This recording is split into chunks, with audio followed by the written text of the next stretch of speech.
Assalomu alaykum. Chorvachi bolalar bozor. Kanal ishbozlar. Biz Nazarbek mol bozordamiz.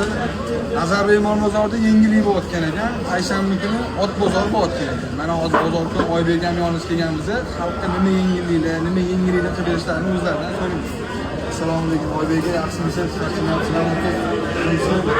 Mana xudo xolasa Nazarbek bozorini payshanba kuni ot bozori qildik, qo'y bozorini ishlaydi.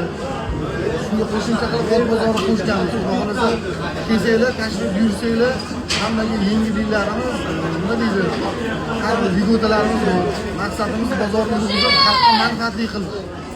Oybek aka, xalq qo'ylabsizlar shunchaki, Alloh rozi bo'lsin, hammanglardan o'tgan mehnatga rozi bo'linglar. Xudo xolasa Nazarbek xalqi umuman o'zi ot ishbozlari, qo'y ishbozlari Nazarbekni xudo xolasa payshanba kuni ko'rasiz, to'ldirib yuborishadi. Xudo xolasa sizlardan qatnashishni kutamiz. Okalar, hammanglarga rahmat, sog' bo'linglar. Kelinglar, biz shu yerdamiz, xizmat.